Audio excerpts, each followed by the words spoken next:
I'm Judas Iscariot, once a disciple of Jesus Christ. My story is one of betrayal and regret, a cautionary tale of the consequences of greed and misguided actions. I was chosen by Jesus to be one of the 12 apostles, entrusted with the privilege of following him and witnessing his miracles firsthand.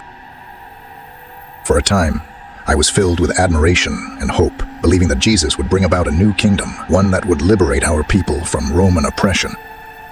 But as time went on, doubts began to creep into my mind.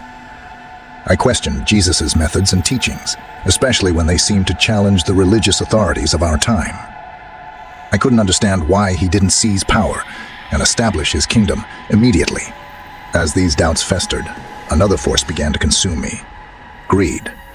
I was entrusted with the common purse, responsible for managing the finances of our group. But instead of upholding this trust with integrity, I started to pilfer from the funds for my own gain. Final straw came when Jesus visited the house of Simon, the leper in Bethany. A woman came to him with an alabaster jar of expensive perfume, which she poured on his head as an act of worship. I was outraged at what I perceived as a waste of valuable resources. I saw an opportunity to profit and betray Jesus simultaneously. I went to the chief priests and elders, offering to hand Jesus over to them in exchange for 30 pieces of silver. They eagerly accepted my offer, and I led them to Jesus in the Garden of Gethsemane, where I identified him with a kissamine.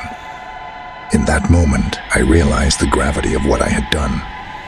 I had betrayed my Lord and Savior, the one who I had followed and professed to love. The weight of my sin crushed me, and I tried to undo my actions by returning the blood money to the chief priests. But it was too late. Filled with remorse and despair, I couldn't bear to face the consequences of my betrayal. I'm going to end my own life. I will hang myself in anguish and shame. My name has become synonymous with treachery and deceit, a cautionary tale of the dangers of greed and betrayal.